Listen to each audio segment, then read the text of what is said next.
Oke, tapi mungkin saya ke Mas Syafiq terlebih dahulu. Pernyataan mengenai kalau warga NU sudah semestinya milih 01 kalau tidak korslet. Kira-kira efektif tidak sih mengganggu apa ya kerja-kerja dari 03 yang pastinya juga ada juga orang NU yang mengatakan oh iya juga ya agama juga penting ya dalam memilih presiden seperti apa? Ya saya kira buat warga NU mungkin preferensi keagamaan atau tradisi itu mengaruhi. Saya tidak tahu berapa persen di situ. Jadi orang juga ada memandang, tapi masyarakat NU itu juga sebagian kan sangat paternalis, jadi ikut kiainya. Tapi kalau saya ingin menegaskan pertama-tama kan bahwa ketika kita memilih memimpin itu kan ada parameter ya. Kalau kita misal belajar misal dari kitab-kitab kuning gitu. Pertama kan orang harus adil gitu kan. Adil karena menjadi pemimpin buat semua orang. Nah, kita mungkin punya pandangan. Saya menganggap bahwa pasangan Ganjar Mahfud itu kayaknya yang paling bisa mendekati prinsip itu. Mungkin Mas Jajal menganggap Mas Anies dan Caimin, mungkin Mas Ali Maskur menganggap itu Prabowo Gibran. Dalam konteks ini kita bisa berdebat ya, tapi prinsipnya adalah melalui pemimpin misal presiden di republik yang beragam ini, kita pertama-tama harus lihat bahwa siapa yang kira-kira kita anggap bisa paling adil. Dan saya menganggap memang Ganjar Mahfud. Yang kedua adalah soal amanah. Bahwa orang jadi pemimpin itu dia amanah bertanggung jawab atau tidak terhadap otoritasnya, terhadap kekuasaannya. Nah dalam konteks ini kenapa saya juga mendukung 03 karena saya anggap yang mungkin paling amanah. Dalam konteks ini saya menganggap misal Pak Prabowo tidak amanah karena dia punya track record ketika menjabat jenderal dia abuse of power misal seperti itu. Ketiga dia pinter, artinya dia kompeten sehingga bisa menjalankan kekuasaan itu dengan baik karena orang punya semangat adil. Dia punya semangat bertanggung jawab, tapi kalau nggak kompeten juga akan menciptakan masalah. Nah di situ baru mungkin berikutnya itu adalah yang merepresentasikan kelompok kita atau diri kita, yang itu sah dalam demokrasi. Yang itu sah dalam demokrasi. Nah mungkin dalam konteks ini adalah Mas Jajal menempatkan itu sebagai nilai pertama. Nah gitu loh. Nah bahwa tidak sepenuhnya salah dalam konteks demokrasi sah. Dalam konteks demokrasi karena nggak menyakiti siapapun, nggak merebut hak siapapun, nggak melanggar hak siapapun.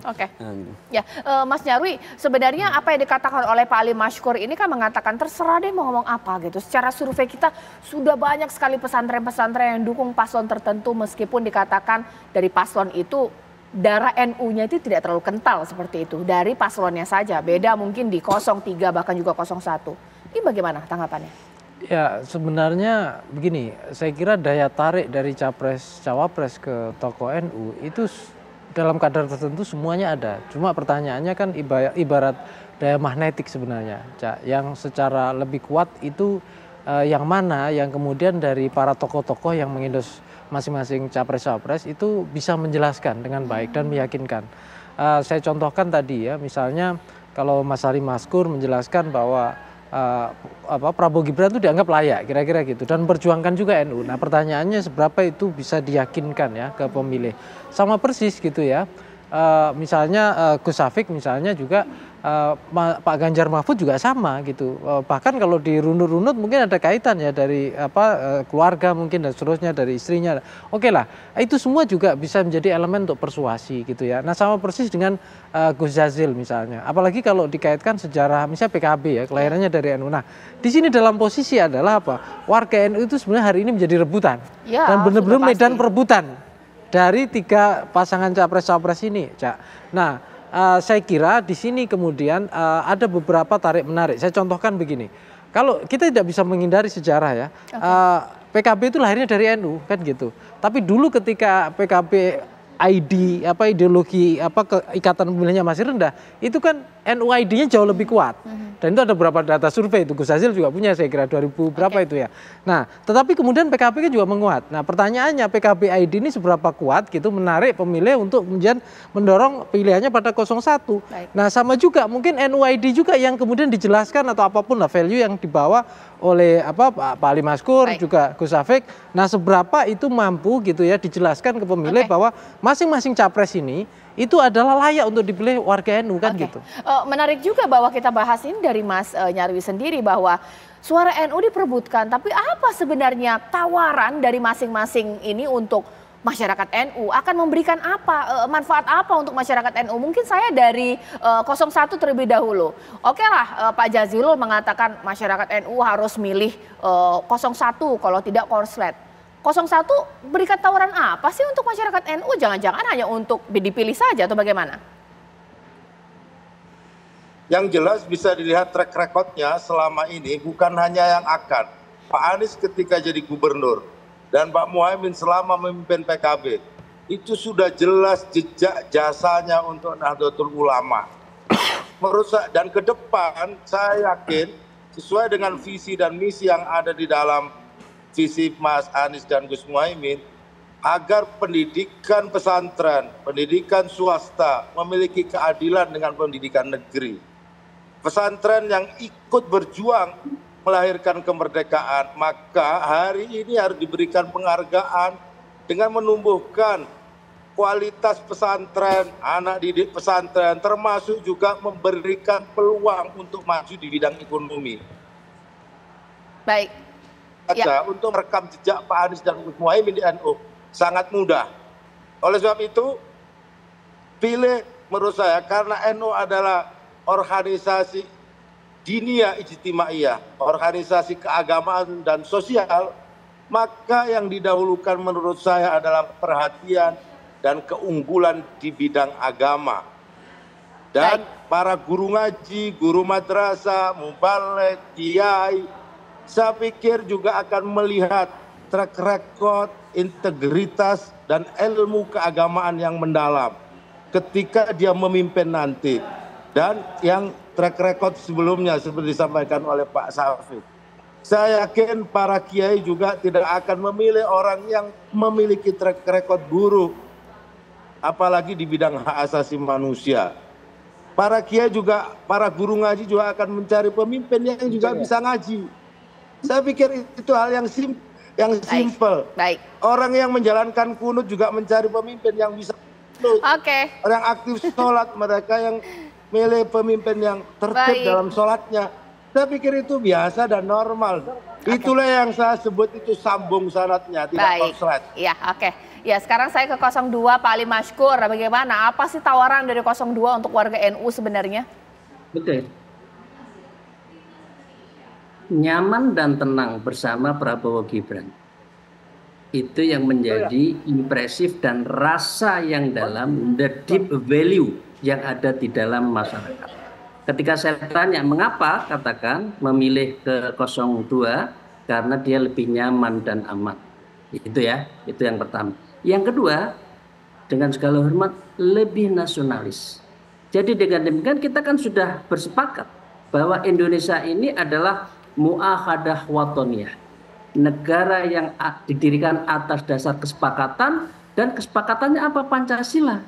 Jadi tidak mengedepankan di dalam sebuah keagamaan, tetapi agama mensublimasi di dalam sistem bernegara. Ingat loh ya, ini semua tokoh-tokoh kita, Yai Wahid Hasyim, Gus Dur menyatakan seperti itu.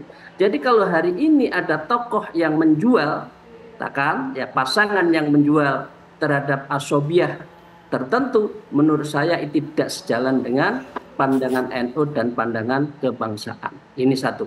Sehingga dengan demikian rasa aman dan nyaman itu bersama pasangan 02 Mas Prabowo, Mas Gibran. Untuk program saya pikir tidak jauh beda ya. Komitmennya sama, dana abadi pesantren, kalau kita tambah lagi adalah vokasi-vokasi anak santri, sehingga ketika lulus dia akan bisa masuk di dunia kerja, kemudian kemandirian pesantren, sehingga pesantren tidak lagi terkooptasi oleh kepentingan-kepentingan eksternal. Itu adalah program-program yang akan dan sudah menjadi bagian dari visi misi dari Pak Prabowo. Kata kuncinya satu, negara Indonesia adalah negara kebangsaan, bukan negara agama. Pada tahun 1935, muktamar yang ada di mana, di Banjarmasin sudah menyebutkan para pendiri ini, nanti kalau merdeka bukan negara agama loh, tapi ini negara Darussalam yang berdasarkan nation state Indonesia yang akhirnya berdasarkan Pancasila. Jadi kita bicara bangsa, bukan bicara agama. Agama perlu, sangat perlu. Tapi kan ada agama dalam hal privat dan agama dalam hal yang publik. Nah ini yang harus harus kita lihat secara makro yang ada di dalam personifikasi pasangan presiden dan wapres. Dan Masya Allah, alhamdulillah hari ini ada di 02. Merasa aman dan tenang bersama Pak Jazilul udah tertawa-tertawa ini, sepertinya pengen menanggapi ya. Pak Jazilul silakan. Ya. Ya, tentu kita tidak juga harus memilih pemimpin yang dangkal agamanya, yang rendah akhlaknya. Enggak juga. Meskipun kita nation state, Pak Anies dan Gus Muhaimin itu juga orang yang nasionalis.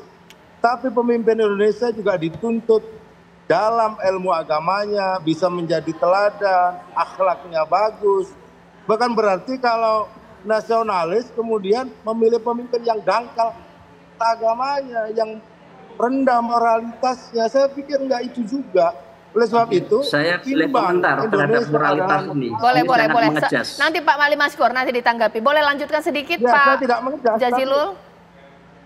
Ya, salah satu contoh yang paling jelas saja, ada pemimpin yang dia lahir karena menabrak konstitusi. Saya pikir itu kan rendah moralitasnya. Etika tidak digunakan. Yang disampaikan oleh Pak Syafiq jelas ada rekam jejak pelanggaran hak asasi manusia.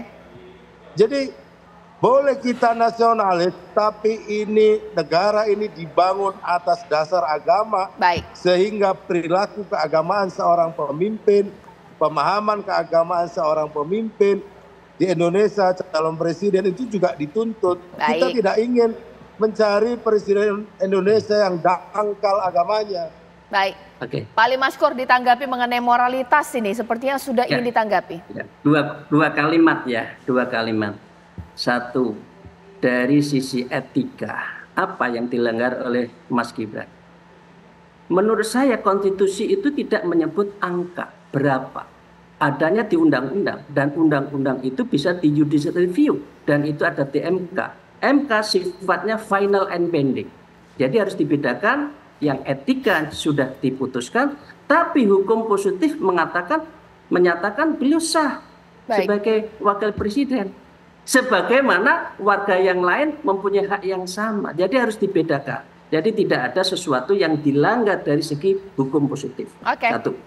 Yang kedua, dengan segala hormat, mengejas orang tidak bermoral. Katakan Pak Prabowo, masa lalunya HAM.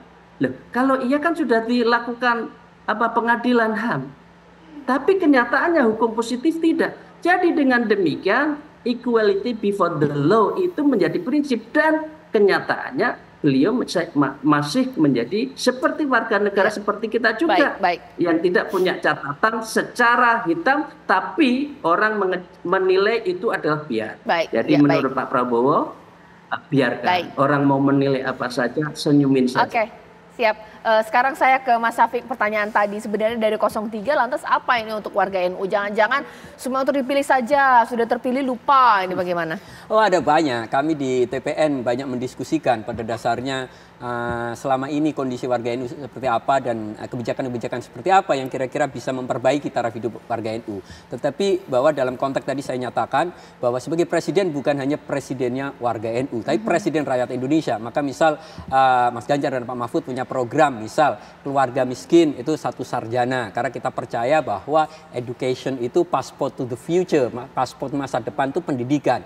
Nah, kita tahu bahwa mungkin banyak warga NU yang juga masih miskin. Ketika kebijakan ini ada, otomatis warga NU yang 50% lebih itu akan menjadi penikmat dari kebijakan ini. Kemudian mungkin yang lebih mendekati, misal guru ngaji dapat gaji. Selama ini kita tahu guru baca tulis, guru bahasa Inggris, guru itu mungkin gajinya gede. Tapi guru ngaji itu mungkin kurang dihargai. Padahal kita semua yang muslim itu pengen anaknya bisa ngaji. Nah, itu kesadaran itu ada, maka kemudian punya program guru ngaji dapat gaji. Tapi prinsipnya kalau terkait spesifik di lingkungan NU atau khususnya pesantren, 03 pengen memperkuat apa yang menjadi amanat undang-undang pesantren. Jadi terkait pengakuan, rekognisi, terkait afirmasi, dan terkait fasilitasi. Dan ini banyak kita diskusikan di 03. Tapi prinsipnya bahwa kita memilih presiden, kita sadar bahwa saya ada di dalam TPN, tapi bukan berarti saya hanya memperjuangkan warga NU. Tapi kita pengen Mas Ganjar dan Pak Mahfud, orang yang adil terhadap semuanya, orang juga amanat terhadap otoritas yang dia pegang, dan orang yang memang kompeten untuk mendeliver apa yang dia inginkan itu. Oke, ya. Mas Nyarwi, bagus-bagus tawaran dari masing-masing paslon ini untuk warga NU. Ini bikin warga NU ini bingung nih, berarti layer banyak. Dari program, dari keagamaan, keilmuan, boleh juga dari garis darah NU sendiri. Makin bingung dong ya? Ya, kalau sekilas secara dari permukaan kelihatan itu akan membingungkan warga NU, Cak. Tapi sebenarnya kalau kita lihat itu ada segmen-segmennya sendiri. Ya. Jadi dugaan saya ada warga NU yang merasa ini kalau dalam studi perilaku pemilih pendekatan psikologis ya, dia merasa nyaman saja. Tadi misalnya makanya tadi tawarannya Mas Ali Maskur. Pokoknya Prabowo Gibran katanya bikin nyaman kira-kira gitu. Mungkin itu ada juga yang seperti itu. Tapi ada juga yang dia akan melihat pada aspek lain. Ya terkait dengan tadi kredibilitas. Ya kemampuan. Tadi Gus Jazil kan bilangnya bisa baca Al-Fatihah apa enggak kan gitu. Contohnya panjang lah ya. Bisa kunut atau enggak. Dan seterusnya. Tapi ada juga yang rasional nih. Apa saja yang kira-kira ditawarkan. Nah ini saya lihat semuanya ini ada tawarannya kan gitu. Bagus, nah makanya ini saya kira akan terjadi perlombaan, Cak. Berebut seberapa dekat dan seberapa kuat. Ya akan mengaruhi warga NU. Dan ini saya kira perlombaan ini makin dekat ya dan makin kencang karena tinggal berapa hari lagi kan gitu kira-kira. Wah sudah nggak sabar ya. Pastinya bahwa anggaplah ini pernyataan tersebut mungkin jangan terlalu kita memicu pertikaian yang ada di masyarakat ya. Mungkin dibalikan lagi lah kepada seluruh warga NU. Mau pakai layer yang mana ini? Apakah memang dari program, keagamaan, figur atau juga darahnya pemirsa dan lain-lain pemirsa. Bisa juga dari kiainya ya, ini bebas. Baik pemirsa, nanti saat lagi saya akan hadirkan informasi lain. Terima kasih Pak Jazilul, Pak Ali Maskur, Mas Safik, bahkan juga Mas Nyarwi Ahmad. Sesaat lagi Apa Kabar Indonesia Malam akan kembali.